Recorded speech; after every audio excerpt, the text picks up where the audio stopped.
tentar gravar, né, esse nosso encontro. E, então, me parece, como eu dizia aqui, que a última aula assíncrona que eu enviei aos senhores dizia a respeito à parte final do endosso e do aval, que é uma declaração cambial de garantia.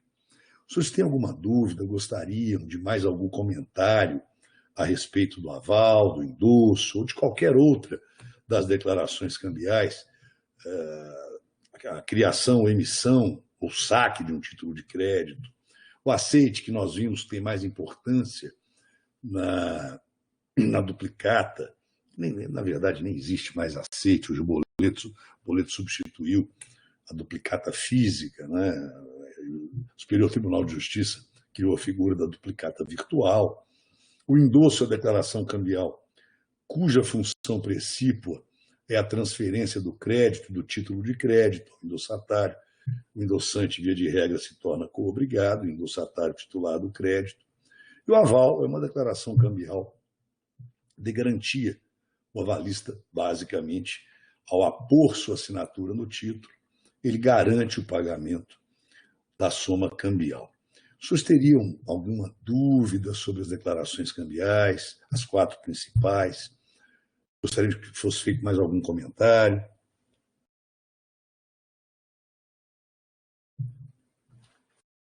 Hein, Noelma? Tem alguma dúvida? Podemos prosseguir? Então, vamos lá.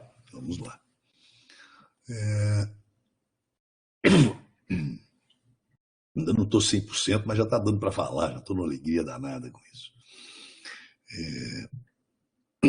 Bom, então vamos falar sobre um tema também que é muito relevante, que é a exigibilidade. Estão me ouvindo bem? Melhorou alguma coisa? Eu não sei se eu estou falando nesse microfone aqui, né? Parece que é o melhor microfone que tinha. Melhorou, piorou? Está parecendo o Silvio Santos. Ou está igual? Professor, dá para te entender. O áudio está legal. Disseram que era o melhor. Eu não sei se eu acho que devo ter conectado, porque vocês estão me ouvindo, né? Creio que ele está funcionando. Os senhores não estão ouvindo nenhum barulho ambiente, som de um negócio aqui do umidificador de ar. Estão ouvindo só a voz. Então valeu a pena o investimento, teve bom. Mas vamos lá. Então realmente podemos prosseguir, não há nenhuma dúvida. Tem muita coisa legal. E agora, daqui a pouco, nós vamos terminar títulos de crédito. Nós vamos começar uma matéria que é fantástica. Marcas e patentes. É muito legal, tem muito caso sobre isso. É mais divertido até do que os títulos de crédito. Mas temos que terminar alguns pontos muito relevantes para que nós analisemos. Então, vamos falar da exigibilidade do crédito cambiário. A primeira noção que eu devo passar aos senhores é que os obrigados principais, quem tem obrigação principal do pagamento de um título de crédito, no cheque, que é um título que os senhores estão mais acostumados a visualizar, é o emitente do cheque. Na promissória, idem. É o devedor principal, o emitente do cheque, o emitente da nota promissória. Quem emite um cheque dá uma ordem de pagamento à vista contra um banco, né? Na promissória é uma promessa direta de pagamento, eu mostrei esses títulos aos senhores, né? Na antiga letra de câmbio, e também na duplicata física, que são títulos que não existem mais, seria o aceitante, mas eu comentei com os senhores, apesar de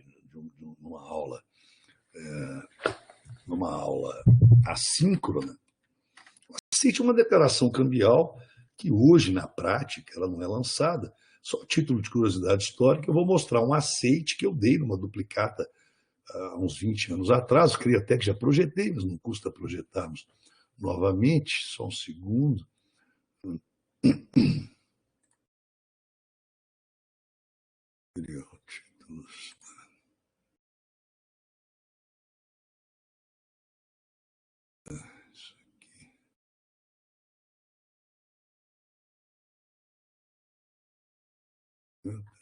Aqui.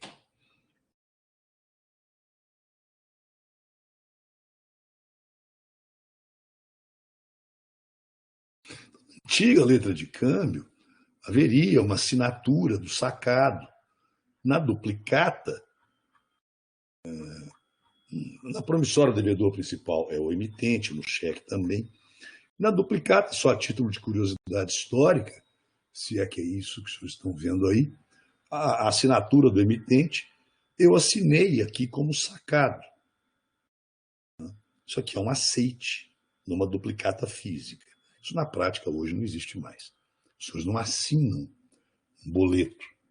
As pessoas têm que pagar, se não pagarem, vocês serão protestados, enlameados, ficarão sem crédito, vira uma bagunça. Mas é só uma curiosidade histórica. Então, devedores principais de um título de crédito são o emitente do cheque, da nota promissória, eventualmente o aceitante de uma duplicata. Hoje, na prática, não existe mais essa declaração cambial, porque nós vimos que o boleto, é apelidado aí de duplicata virtual, substituiu a duplicata física. E, além destes devedores principais, né, que seriam o emitente e o eventual aceitante, e também o sacado da duplicata, que não aceitou, mas aquele que recebeu as mercadorias, não recusou justificadamente o aceite. A grande diferença da duplicata para a letra de câmbio é que a duplicata obriga o sacado, independentemente dele aceitar formalmente aquela assinatura que eu acabei de mostrar aos senhores. Né? Por isso até que a duplicata física substituiu a letra de câmbio no comércio interno no Brasil, e o boleto, já foi chamado, que é chamado eufemisticamente de duplicata virtual, acabou substituindo a duplicata física. Os devedores principais, via de regra, é o emitente da promissória do cheque e o sacado da duplicata. É aquela história. O Martins é o emitente da duplicata, ele é credor. Ele emite ou saca ou cria a duplicata contra o supermercado lá do Nordeste, que é o sacado. Hoje, o supermercado do Nordeste, ele não fica mais assinando a duplicata física. Se ele receber as mercadorias, não recusarem justificadamente o aceite, né? Não há necessidade que ele lance essa declaração cambial. Né? O Martins faz o protesto eletrônico, entre aspas, a duplicata virtual. É do boleto, na verdade, mas não podemos contar para ninguém. E o Martins vai conformar um título executivo. Mas o devedor principal é o sacado da duplicata virtual. Se o Martins, que é o emitente, endossar, por exemplo, para o Tribanco, ele se torna coobrigado. Então, devedores principais, emitentes e sacado.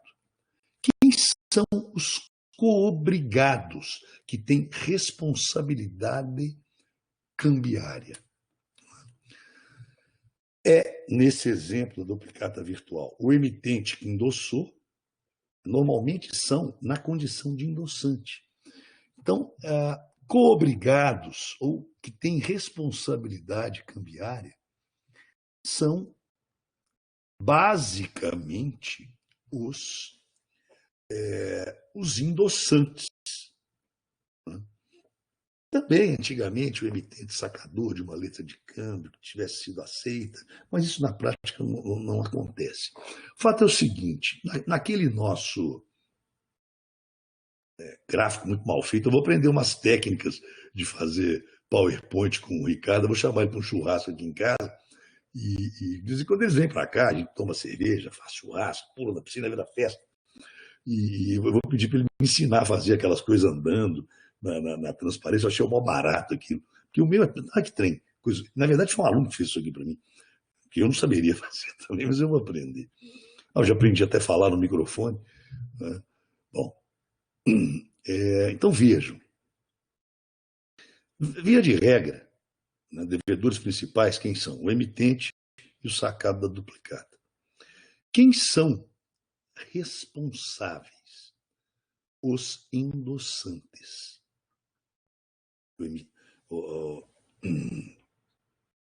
Eu emiti um cheque para o Caio Mário, que endossou para o Pontes de Miranda. Eu sou devedor principal. O Caio Mário endossante é coobrigado, ele tem responsabilidade cambial. A posição do avalista ela é um pouquinho sui generis.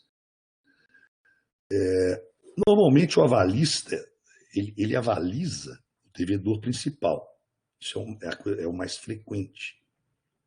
Mas pode haver, eu nunca vi isso na minha vida, e olha que eu já estou com quase 30 anos de formado, alguém avalizar um endossante. Pode acontecer.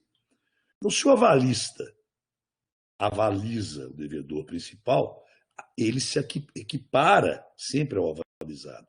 Ele pode figurar como devedor principal. Na remota hipótese do avalista avalizar o endossante, coisa que eu nunca vi na minha vida, ele seria também coobrigado.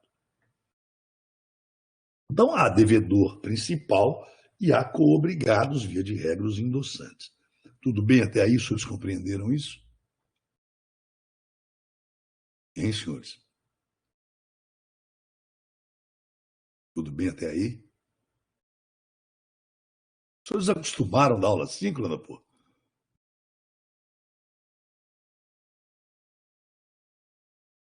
Hein, senhores?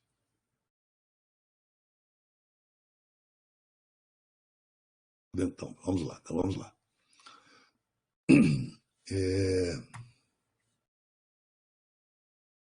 Eu estava morrendo de saudade. É muito mais difícil mandar aquelas coisas lá pelo link no YouTube do que fazer a aula aqui e se divertir. Notem bem.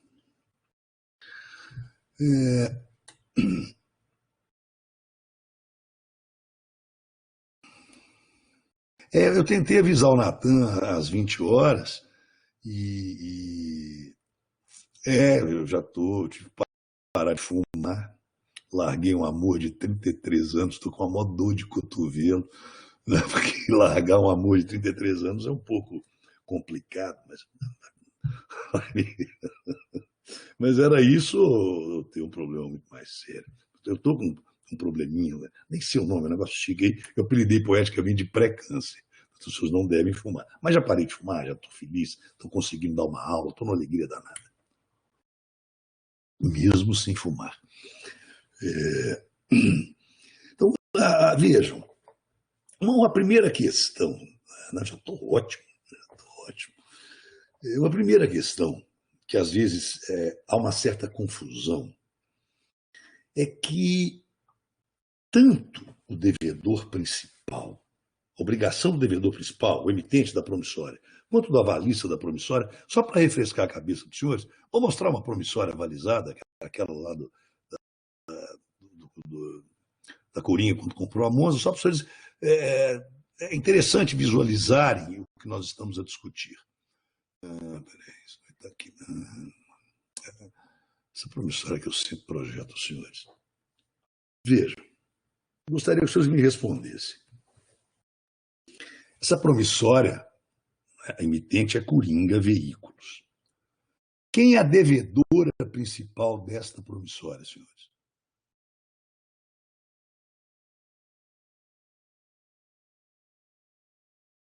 Hein?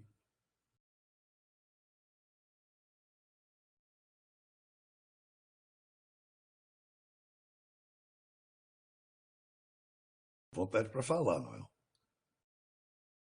Vou digitar. Coringa Veículos. Ela é emitente. O avalista, Roberto Cury, ele tem responsabilidade cambial. Essa promissória, graças a Deus, não circulou. Se a Monza Veículos tivesse endossado para o Banco Bradesco, a Monza Veículos também, via de regra, seria codevedora, teria responsabilidade cambial.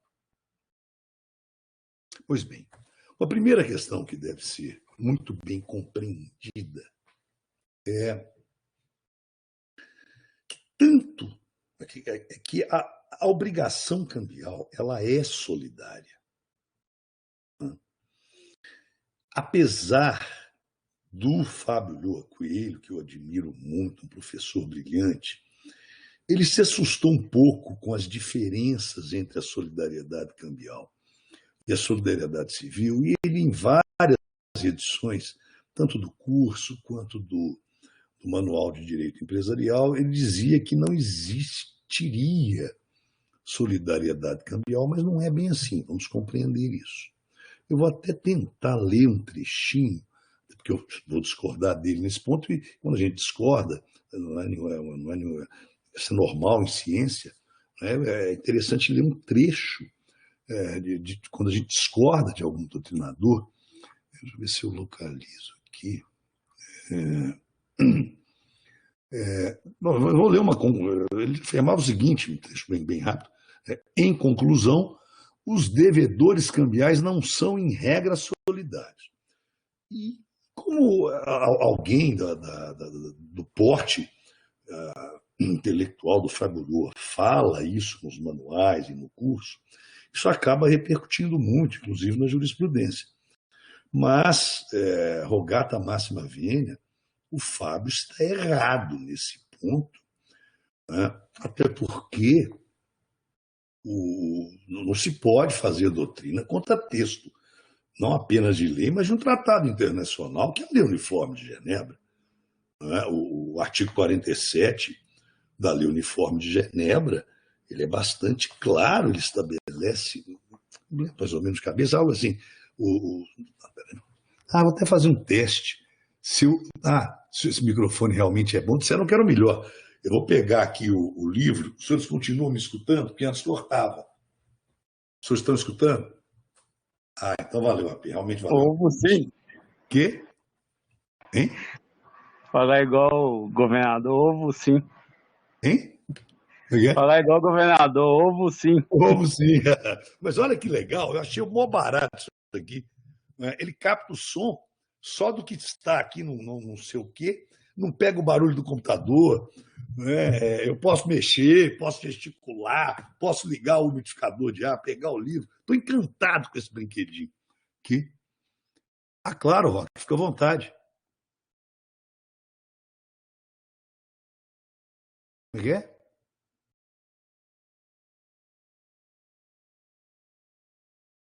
Eu não entendi bem, Roque. Sim, nós já vamos começar. Marcas e patentes, vamos, é uma barata. Essa matéria é a matéria que eu mais curto. Né? Marcas e patentes, a gente ri, se diverte. O que eu tenho de litígio em marcas, litígios marcários, é maravilhoso. Eu já parei até concurso de Miss Minas Gerais. Esse caso é interessantíssimo, porque a marca Miss Minas Gerais é uma marca registrada. Nós vamos terminar títulos de crédito, talvez até quinta-feira. Se bem que quinta-feira eu vou fazer um procedimento com anestesia, se não tiver droga, eu dou aula. Senão eu passo o final da última aula 5 e nós vamos começar no mais tardar, na terça-feira, nós vamos começar marcas e patentes, é o maior barato. Bom, então, basicamente, o artigo 47 da Lei Uniforme de Genebra diz algo assim, né? Os sacadores, aceitantes, endossantes ou avalistas de uma letra, de um título, são todos solidariamente responsáveis para com o portador. Então, cuidado se os senhores lerem algum manual, algum livro de doutrina, que não existe solidariedade entre os coobrigados cambiais. Existe sim. Nesse ponto, o professor Fábio Lua, ele não andou com o costumeiro acerto. Né? Há solidariedade. Vejam, Nesse título hipotético aqui ilustrado, seria algo como: Combá emitiu esse cheque para o Caio Mário, que endossou lá atrás para o Pontes de Miranda, que endossou para o João Eunápio Borges. Né? Tem duas assinaturas atrás desse cheque. A beneficiário Caio Mário, que endossou para o Pontes de Miranda, que endossou para o João Eunápio Borges. A representação gráfica seria aqui. Só não tem sacado, porque o cheque tem o banco sacado, mas o sacado não tem obrigação cambial. Então, o emitente é o Combá, o professor Willy Duarte Costa balizou, né, um dos devedores principais, endossou para o Caio Mário, que endossou para... Não, mas aqui tem endosso demais, hein? Puxa, mas tudo bem. Que endossou para o Pontes de Miranda, que endossou para o João Eunápio Borges, que é o segundo endossatário aqui. A questão é, o segundo endossatário, como é que eu posso escrever aqui? Ele obviamente, quer dizer, vou perguntar, né, quem é o credor e de quem ele pode cobrar esse cheque que o Combá emitiu? Todos enxergam que é o segundo endossatário? Hein, senhores? Ele é que está com o cheque nas mãos. Esse aqui é o credor. Todos enxergam isso? Vai, agora vou ter que aumentar isso aqui. Né? Então, vejam. A questão é, uma vez vencido o título, meu cheque nem precisa de protesto. Esse credor, tá, ele pode cobrar a soma cambial de todos os codevedores. Então, a obrigação de todos esses codevedores aqui, ela é solidária. O que é que isso significa? Que o credor pode cobrar toda a soma cambial, vamos supor que esse cheque seja um cheque de 100 mil reais, ele pode cobrar toda a soma cambial desse codevedor aqui, até chegar no emitente. Onde o credor achar patrimônio, onde o credor satisfizer o seu crédito, ele pode satisfazer em qualquer um desses vários devedores cambiais que têm, sim, obrigação solidária. Os senhores já estudaram solidariedade civil, creio eu. Procede? Então, no que eu chamo de relação externa, ou seja, a relação entre credor e devedores, a solidariedade civil e a solidariedade cambial não têm diferença alguma. Tudo que os senhores estudaram lá no direito civil é só trasladar para cá. Não é? O devedor pode receber integralmente o crédito de qualquer dos devedores cambiais. Não é? Não há benefício de divisiones, não há benefício de ordem, não há nada. Todos os coobrigados cambiais são devedores solidários. Agora, existe sim, e eu preciso registrar, e até a origem da confusão, né, que creio que induziu a erro o ilustre professor Fábio Lhoa Coelho. Na solidariedade civil, eu vou tirar isso aqui para não induzi-los também a erro. Suponho que um contrato civil tenha 4 devedores solidários. Então, é um contrato, por exemplo, de abertura de crédito. Né? O João é o devedor e tem 4 amigos do João, 4 papagaios, né, que figuraram, 4 amigos, né, que figuraram como devedores solidários nesse contrato simples de cheque especial de abertura de crédito bancário.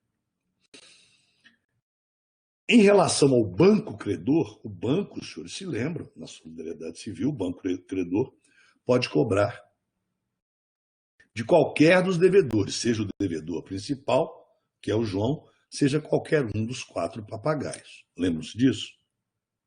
A questão que se coloca é O João, que é o devedor principal, não paga a dívida, não tem onde cair morto. Aí, senhores, vem a questão da relação interna de regresso à solidariedade civil, só para relembrar. Então, tem 4 co-devedores, que são devedores solidários dessa obrigação civil, desse contrato bancário. Um dos 4 paga integralmente a dívida bancária de R$100 mil, 100 milhões, 100 mil, sempre para facilitar a nossa conta. O regresso, então são 4 co-devedores civis. Um deles paga. Quanto que esse co-devedor que pagou pode recobrar dos outros 3? Lembram-se disso na solidariedade civil?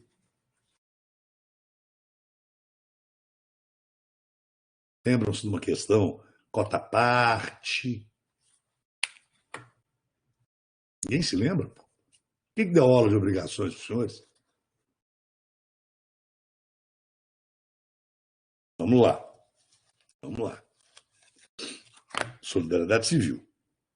Vamos lá. Solidariedade civil. O contrato bancário, por exemplo, tem um devedor principal, que é o João. Ele está devendo R$100 mil para o banco. O banco entra com ação de cobrança ou de execução contra todo mundo. O João não tem nada, não tem patrimônio, não tem como pagar. Há 4 devedores solidários. Um deles paga. O devedor principal não tem onde cair morto. Então, esse co-devedor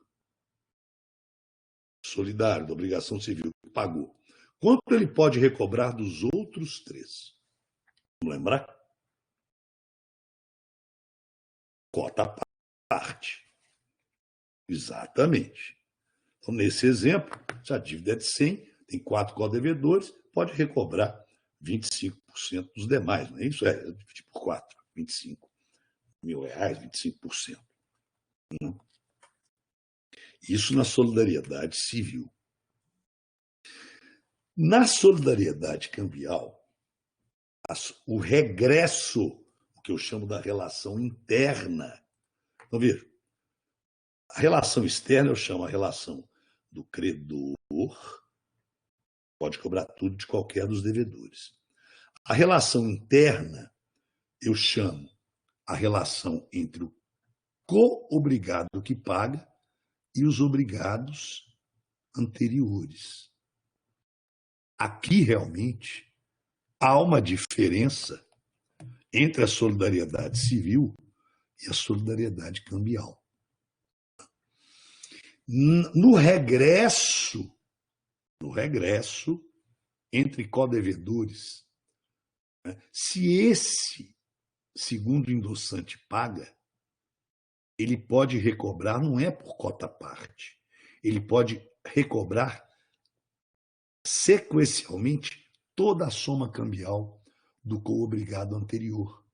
Em outras palavras, esse endossante que paga pode recobrar integralmente do endossante anterior, que pode recobrar integralmente do devedor principal, que é o emitente. Então, o regresso realmente na solidariedade cambial, ele é diferente, porque via de regra ele é sequencial. Só excepcionalmente é que o regresso se dá por cotas entre coavalistas. Já vou explicar isso. Então, há realmente essa diferença. E por que, senhores? Não. Veja bem, ó, que interessante sua colocação. Você caiu na mesma confusão do que o nobre professor Fábio Lua Coelho. Não é subsidiário. O fato é o seguinte, o credor pode cobrar integralmente de qualquer um. O que acontece mais tecnicamente, no regresso cambial, é que o coobrigado que paga, ele tem um regresso sequencial até chegar no devedor principal. Qualquer desses codevedores aqui que paga, inclusive um avalista, pode recobrar integralmente daquele que se situa anteriormente na cadeia cambial. Eu não acho correto falar em subsidiariedade. Eu acho mais técnico falarmos em sequencialidade. Sequencialidade. O regresso cambial, ele é sequencial. O regresso civil é por cota parte. E por quê, senhores? Vejam bem, a lógica da circulação cambial, aí seu cigarro aqui não faz mal, fiquem tranquilos, viu? O outro eu larguei já desde ontem.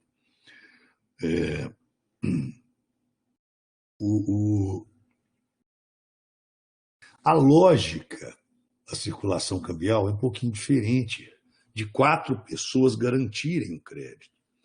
O Combá, quando emitiu esse cheque, foi para comprar, vamos retomar os exemplos de sala de aula, foi para comprar o Maré Vermelho da concessionária do Natan, né, que precisou fazer capital de giro, endossou para uma empresa de factoring, vendeu o crédito, e essa empresa de factoring acabou vendendo o crédito para um banco, que é o segundo endossatário. Então, senhores, o banco pagou integralmente por esse crédito, ele pode receber integralmente de qualquer um. Mas notem, a empresa de factoring comprou o crédito. Ela pode receber sequencial e integralmente de quem lhe vendeu, que foi a concessionária do Natan. E o Natan pode cobrar integralmente do Combá emitente, porque o Combá emitiu o título, pegou Maré Vermelha e não pagou. Então, essa é a lógica do regresso cambial, ou esse seria um termo mesmo, é o que explica a sequencialidade do regresso. É porque a circulação do crédito cambial, ela sempre é onerosa. Não é? Os endossatários compram o crédito. Os endossantes vendem o crédito. Então, realmente, há essa pequena diferença entre a solidariedade civil e a solidariedade cambial.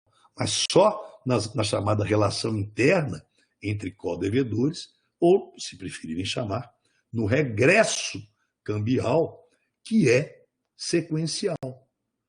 O coobrigado posterior que paga pode recobrar tudo do coobrigado anterior até chegar no devedor principal, que é o emitente do cheque. Conseguiram enxergar isso? Bom, só há regresso por cota parte na solidariedade cambial na relação entre coavalistas. Suponho que esse mesmo cheque emitido pelo Combá tenha sido avalizado pela Noelma e pelo Roque. São os dois coavalistas aqui. A Noelma paga integralmente os R$100.000. O Combá não tem nada, não tem como receber, porque a Noelma, que como pagou toda a soma cambial, e ela poderia, legalmente, cobrar sequencialmente do devedor principal, que é o Combá, os 100%. Só que o Combá está inadimplente, quebrou, não tem mais nada. Então, a Noelma ficou com pepino, ela pagou R$100.000 como avalista do Combá, fez a burrice de avalizar, e o Roque fez a mesma burrice. O Combá quebrou. Entenderam? Pois bem. Aí, entre os coavalistas Noelma e Roque, já que a Noelma não vai poder receber 100% do Combá, aqui entre coavalistas o regresso é por cota parte. Em outras palavras, a Noelma vai poder recobrar do Roque por cota parte. Vai poder receber, como são 2 avalistas, matematicamente, ela vai poder receber 50% do co-avalista ROC. Compreenderam isso, senhores? Quem me dera. Muitas empresas vão, algumas, né, que eu já salvei tantas, né, continuo salvando várias. Mas notem, é interessante quando a gente trata de títulos de crédito, a gente tentar visualizar isso na cadeia cambial e até nos títulos de crédito. Facilita a compreensão. Né? E vamos voltar, então, para o que estávamos, né, para a transparência da exigibilidade. Então, vejam, e a obrigação cambial, ela é solidária. Não se pode negar isso. O regresso é que é um pouco diferente. Entre cobrigados até chegar no devedor principal, ele é sequencial, é pela integralidade do crédito. Entre coavalistas, ele é por cota parte. Todos compreenderam isso? Bem, senhores? Ótimo.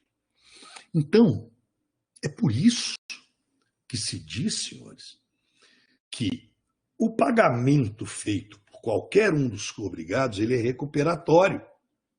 Aqui. O pagamento extintivo é aquele feito pelo devedor principal, mostrando graficamente aos senhores. Quem é que faz o pagamento extintivo? Só o devedor principal, porque aqui ele pagou, ele pega o cheque e rasga. Agora, quando esse endossante paga, ele não pode rasgar o cheque. Fez um pagamento recuperatório. Ele pagou e vai tentar recuperar dos cobrigados anteriores. Vai tentar recuperar, no exemplo aqui, né, que chegou no banco, aqui a empresa de... Não adianta apontar com o dedo, tem que apontar com o mouse. Então, o banco cobrou, recebeu na empresa de factoring. Né? É a segunda endossante. A empresa de factoring não vai rasgar o cheque do combate, seria burrice dela. O pagamento que ela fez foi recuperatório. Vai tentar cobrar aqui da concessionária do Natan. A concessionária do Natan, que vendeu Maré Vermelha para o combate, não vai rasgar o cheque. Vai tentar cobrar da Noelma e do Rock, que fizeram a burrice de me avalizar. A Noelma e o Rock também, se pagarem, não vão rasgar o cheque. Fizeram um pagamento recuperatório. Né? Então, vão tentar recuperar o pagamento feito do devedor principal, Combá que emitiu o cheque. Né? Se não for possível, aí os coavalistas, entre Noelma e o Rock, a Noelma que pagou também não vai rasgar o cheque, ela vai tentar receber metade dele do coavalista Rock. Por isso que o pagamento feito por qualquer dos coobrigados cambiais, ele é recuperatório. Agora, quando o Combá, que é o devedor principal, faz o pagamento, esse pagamento é extintivo. Aí o Combá vai pegar o cheque, botar fogo, rasgar, ou pegar a quitação cambial. Entenderam que o pagamento feito pelos co-devedores, via de regra endossantes e também avalistas, é um pagamento recuperatório. E o pagamento feito pelo devedor principal é um pagamento extintivo. Ficou claro para os senhores? Todo mundo compreendeu isso? Ótimo, ótimo.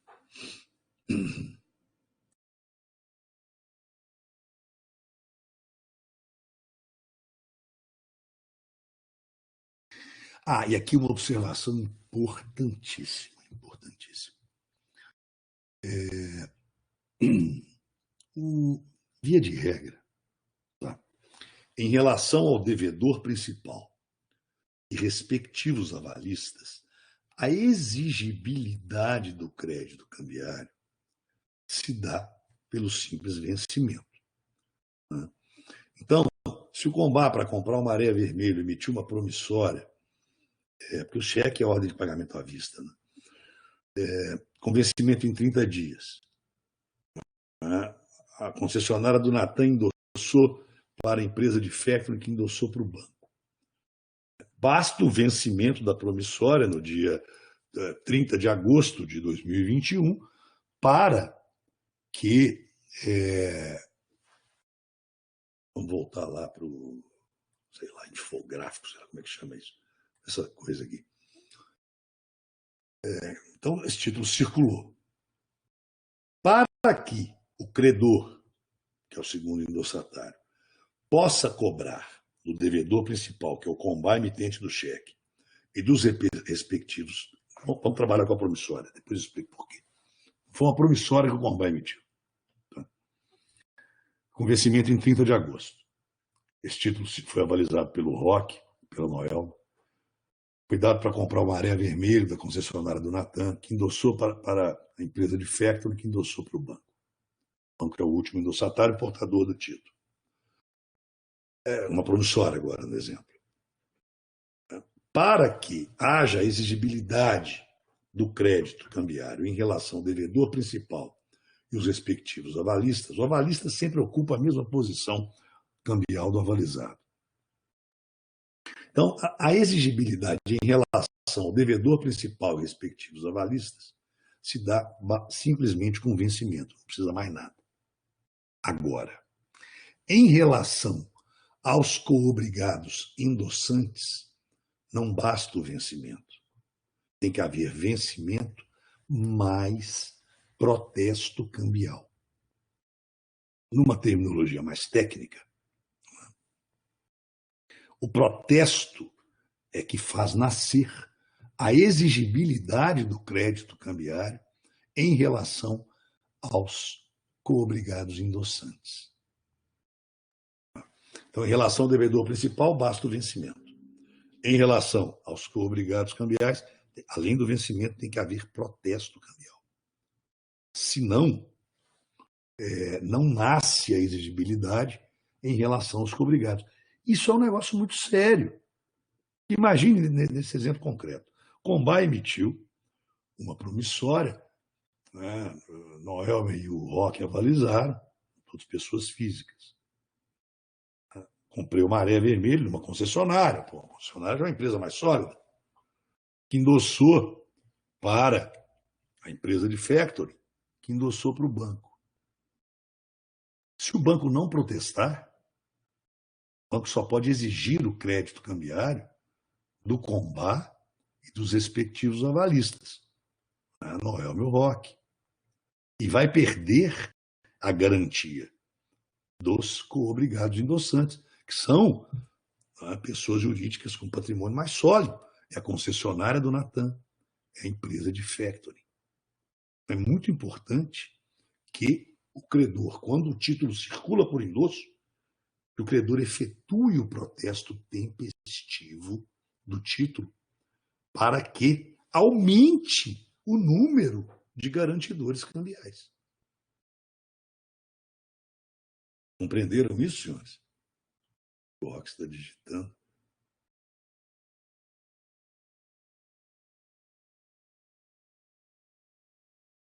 Exatamente, exatamente. Senão não nasce a exigibilidade em relação aos coobrigados.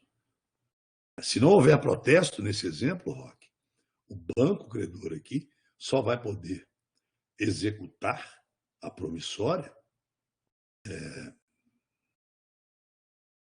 Não. Os prazos para protesto nós vamos ver daqui a pouquinho, são muito curtos.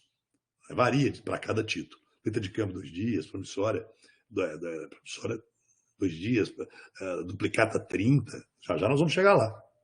Não é até a distribuição da ação, não. Os prazos são muito rigorosos. Então, é fundamental que esse protesto cambial seja efetivado quando o título circulou. Se o título não tivesse circulado, se o título estivesse na mão da concessionária, o beneficiário direto, não precisaria nem protestar a promissória. Não. Mas o que é importante, por enquanto, né, que nós compreendamos, é a exigibilidade em relação ao devedor principal nasce com simples vencimento. A exigibilidade do crédito cambiário em relação aos coobrigados endossantes nasce com vencimento mais protesto. Nós vamos estudar daqui a pouquinho protesto cambial, as questões mais relevantes a respeito do protesto cambial. Ah, tá. Eu fiquei preocupado com ele. Não, que bom, que bom.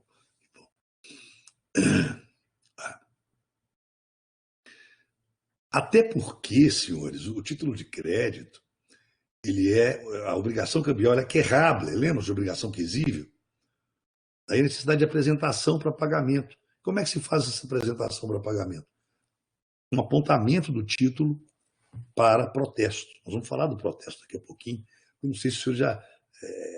Bom, nós vamos falar, vai ser objeto do nosso estudo, já. Bom, então, compreenderam que, em relação ao devedor principal, basta o vencimento. Em relação aos cobrigados endossantes, vencimento mais protesto cambial. Tudo bem até aí, senhores?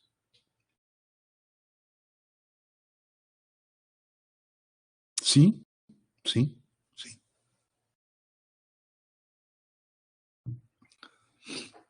Então, nesse exemplo aqui, Roque, vamos pegar o cheque aqui. Bom, Combá emitiu para o Natan. O Natan endossou, o Natan assina aqui atrás, para a empresa de factoring. A empresa de factoring assina para o banco. Tem que haver a sequência de endossos. Se o Combá emitiu para o Natan, tem que ter a assinatura do Natan aqui.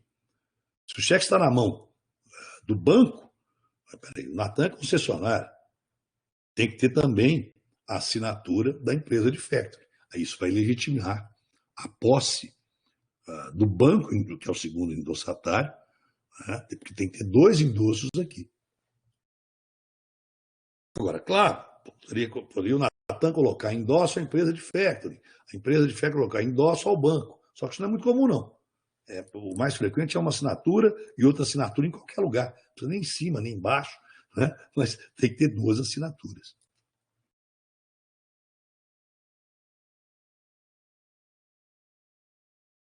Basta assinatura. É o chamado endosso em branco. Mas tem que haver uma regularidade sequencial da cadeia de endosso. Como é que se afere essa regularidade da cadeia de endosso? É muito fácil. Combá emitiu para o Natan. Tem que ter assinatura do Natan. Tem que ter uma outra assinatura da empresa de factoring para poder estar em poder dos bancos. Se tiver 2 assinaturas, está irregular. Não há necessidade de que o endosso seja nominativo. O endosso pode ser em branco, sem problema nenhum. Ok? Vamos lá.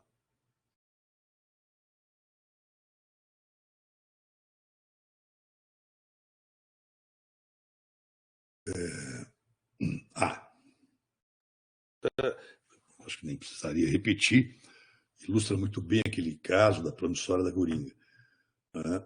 Se alguém faz pagamento parcial, a quitação pelos princípios da cartularidade e da literalidade. A quitação, qualquer quitação, seja total ou parcial, a quitação tem que ser lançada aonde, senhores?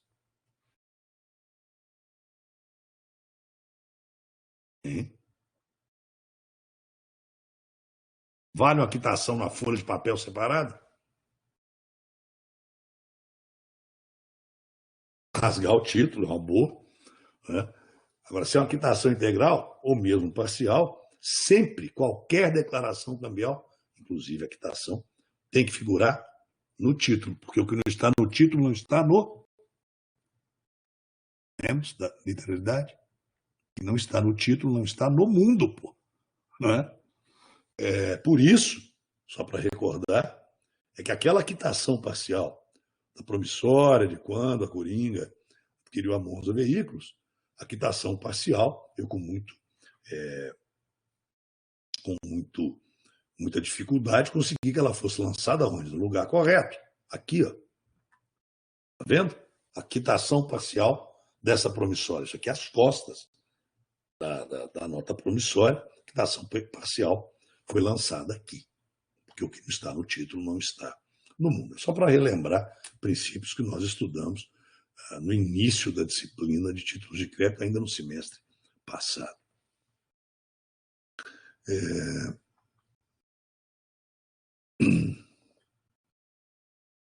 Claro, se houver mora creditores, se houver recusa também de quitação regular, né, o credor, não, quer dizer, aí mora creditórios. O devedor pode se recusar a pagar.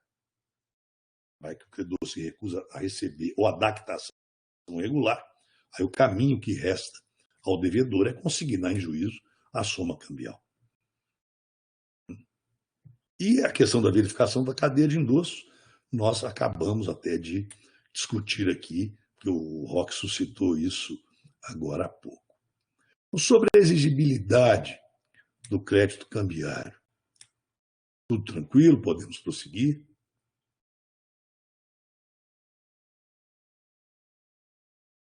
Alguma dúvida? Então, vamos lá. Tem uma curiosidade aqui. Os senhores sabem até que dia que nós podemos ter aula? Quando que acaba esse semestre? Também não sei. Também dando, se precisar prosseguir, nós prosseguimos. Acaba que atrasa esse negócio. Eu acho que a aula síncrona, ela não rende tanto quanto a aula síncrona. Eu acho que está meio devagar. Né? Tem até novembro. Quê? Não, então nós tem muito tempo, nós temos setembro. Tá tranquilo. Mas eu tenho notado que a aula assíncrona rende menos do que a aula síncrona. Então vamos falar do protesto. O que é protesto cambial? A definição, senhores, ela está no artigo 1º da Lei de Protestos, que basicamente, deixa eu pegar aqui, diz o seguinte. Seja mais rápido. Tá. A lei é a Lei 9.492, que define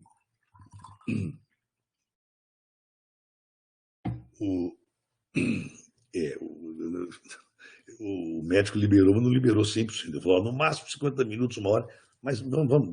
Quando eu tiver com voz, nós vamos prosseguir. Mas vai melhorar, semana que vem eu já vou estar 100%. Aí o vozeirão vai voltar. Mas basicamente a lei diz que o protesto é o ato formal e solene pelo qual se prova a inadimplência e o descumprimento de obrigação originada em títulos e outros documentos de dívida. Então é interessante notar que talvez eu faça isso para a gente ganhar tempo. Eu acho que eu vou mandar o restante das aulas de títulos de crédito de forma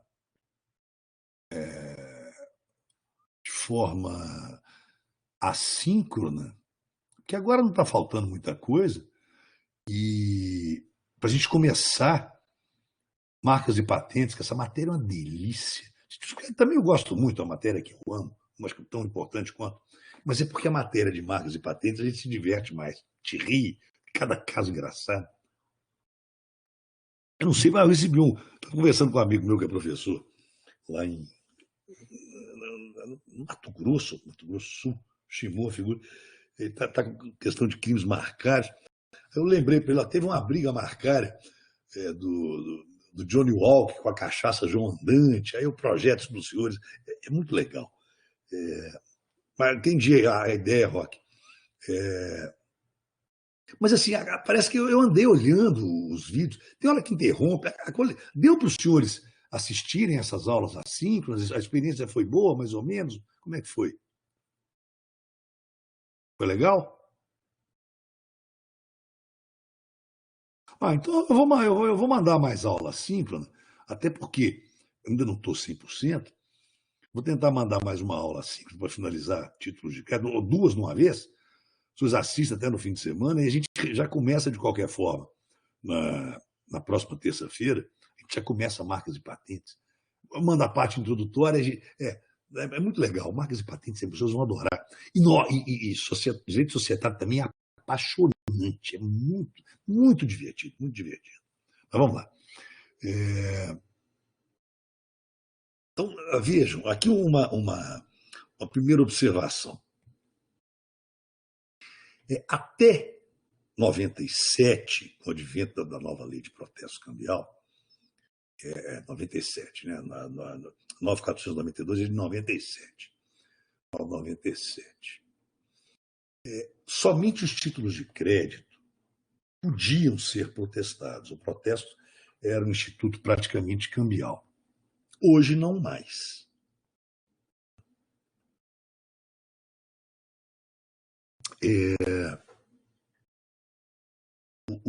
Pois não?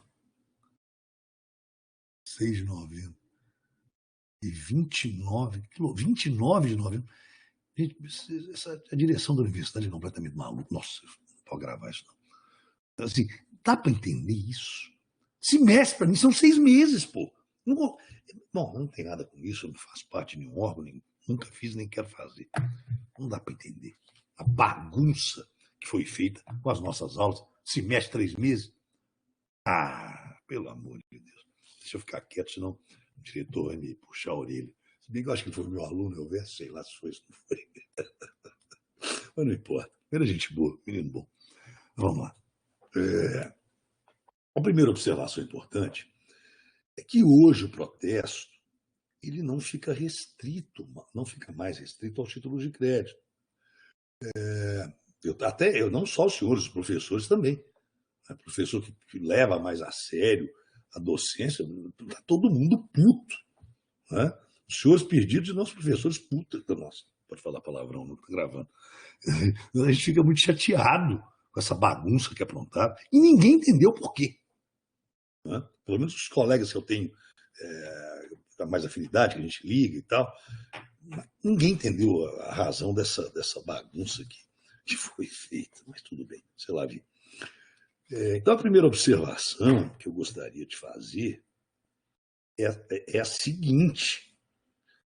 É possível hoje, por exemplo, que os senhores protestem uma sentença judicial, que é muito legal. É possível que os senhores protestem um contrato. E por que eu estou dizendo isso, senhores?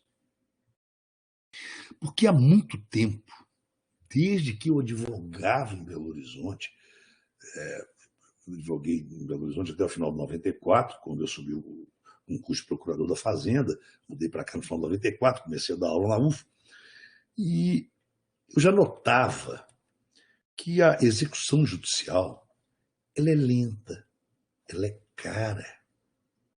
Né? Tanto que, em 96, eu não me lembro bem, há muitos anos atrás, eu coordenei no estado inteiro de Minas Gerais um grupo na verdade, esse negócio de task force, negócio de ficar força-tarefa, tudo é imitar americano, né? Pô, não gosto muito disso. Nós coordenamos um grupo de procuradores. A ideia é o procurador-geral pedir, nós vamos aumentar a arrecadação. Você sugere, olha, vamos, ao invés de ficar executando, vamos protestar a certidão de dívida ativa, que é o título que o fisco utiliza para cobrar tributos. Vamos, de vez em quando, requerer alguma falência do contribuinte, que é laranja podre, que não tem jeito. Né? E eu incomodei muita gente grande aqui em Uberlândia e no estado inteiro, né? Porque o protesto, senhores,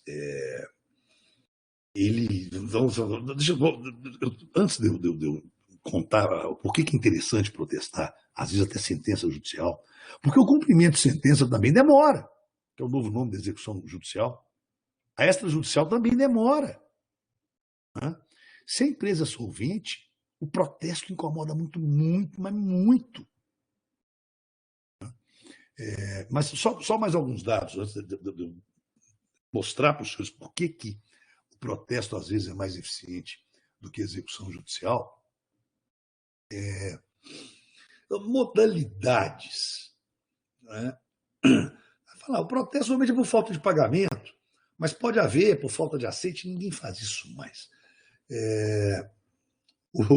Ou para comprovação de falência, mas isso aqui é bobagem. Os prazos, isso aqui é importante, né? O Roque até mencionou.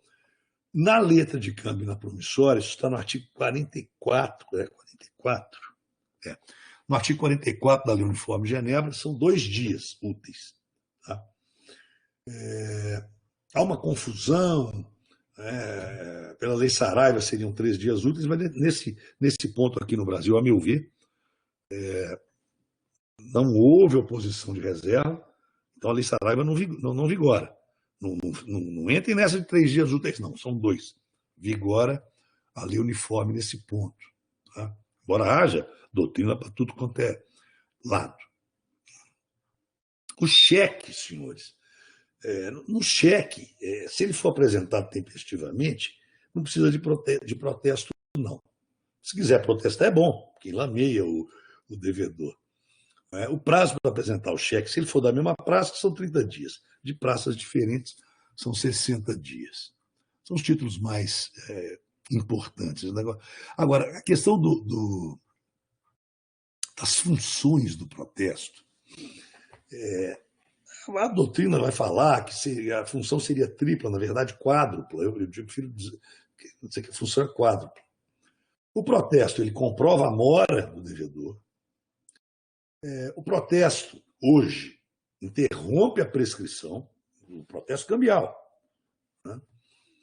E constitui a exigibilidade do crédito em relação aos coobrigados, como nós acabamos de ver, mas a quarta função, que vocês não vão ver em livro de doutrina nenhum, a meu ver, que é a mais importante, é que o protesto ele causa uma restrição creditícia a partir do vencimento, Roque, esses prazos. A quarta função do protesto, que a meu ver é a mais importante, ele causa uma restrição creditícia muito grande. E, senhores, o protesto cambial é muito eficiente, é um meio excelente de recuperação de crédito, porque é tudo extrajudicial, é rápido. Né? E, senhores, uma empresa que está ativa, tem um título protestado, isso é um inferno para ela. É muito pior do que ter uma execução judicial. Quando eu me lembro, só para dar um exemplo aqui para ilustrar, quando um banco maluco fez um protesto indevido contra a Coringa, no mesmo dia, a Fiat, que fornece carro, peça para a Coringa, os volumes diários de transação são imensos, ela já estava pedindo explicação. O que aconteceu, por que teve esse protesto? E a Fiat parou de faturar, imagina. Fiat parou de faturar para a concessionária no mesmo dia em que ela teve um protesto. A concessionária ia parar. É óbvio que eu tive que entrar com uma ação de cancelamento de protesto, nós vamos falar disso também. Garantir e conseguir uma liminar. No caso, para assustar, não lembro se foi sustação ou cancelamento, eu pedi as duas coisas. Em 2, 3 dias eu tive que cancelar esse protesto indevido. Porque senão a concessionária ia parar de vender carro da Fiat. A empresa ela não consegue operar, ela tem muita dificuldade de operar no mercado com uma restrição creditícia tão grave quanto o protesto cambial. Então, vejam, só para ilustrar aqui, em 96 ou 97, já estava assim meio cansado da ineficiência da execução fiscal dos créditos tributários. Eu tenho uma aula assíncrona que eu dei recente, mês passado, acho que eu tratei muito disso, eu vou contar brevemente o caso e vou passar uma aula que tem mais detalhes, eu projetei gráficos com informações. O fato foi o seguinte, senhores.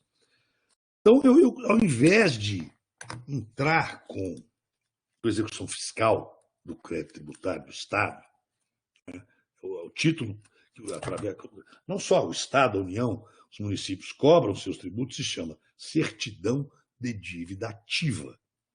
CDA, Certidão de Dívida Ativa. Aí o que eu já pré-acordado com o Procurador-Geral, na época acho que éramos 8 unidades de procuradorias, contando o capital interior, nós começamos a protestar a certidão de dívida ativa, Senhores, os contribuintes ficaram malucos. Eu não tenho estatísticas daquela época, que foi 96, 97, não me lembro bem, mas eu sei que aqui em Uberlândia, a taxa de recuperação do crédito público através da execução fiscal era de 2%. 2%. É ínfima. Eu sei que das 10 certidões de dativa que eu levei a protesto aqui, 8 contribuintes nos procuraram para parcelar e resolver a dívida tributária. Eu falei, pô, então que legal e tal. Foi um negócio tão absurdo que repercutiu até nacionalmente. E até que isso incomodou tanto grandes contribuintes que procuraram o governador na época, que era o Eduardo Azeredo, ele mandou parar, porque nós procuradores não temos inamovibilidade, falou, você para, você vai para Pirapora. Como eu não queria ir para Pirapora, estou aqui, eu tive que parar, mas eu me vinguei. Está mais detalhado na aula síncrona que eu vou passar para os senhores. Hoje, por lei, porque o governador não pode mandar parar, né? Não pode ameaçar o procurador de ser removido para Pirapora, porque lá não ia fazer estrago nenhum, não ia cobrar de gente que vendeu peixe da peixaria, né? Então, hoje, nós temos leis no estado de Minas Gerais, posso passar depois com detalhamento essas leis para os senhores, mas, senhores, crédito de CMS abaixo de R$400 mil só vai para o protesto eletrônico. A gente não mexe com a execução fiscal, não. Nós não ficamos lotando o Poder Judiciário. Então, o protesto cambial, além de ter essas funções de comprovar mora, interromper prescrição, etc., ele é uma forma excelente, muito eficiente de recuperação do crédito. Não é? Isso os senhores não vão ler muito na doutrina clássica do direito empresarial. Estou ficando sem voz, está acabando o tempo também. Eu me comprometo, eu vou tentar passar até agora. Eu estou ficando afônico, mas eu nunca durmo de 1h da manhã. Eu vou passar essa aula, o link dessa aula síncrona, se ela não estiver lá, enfim, no YouTube, dá uma trabalheira danada.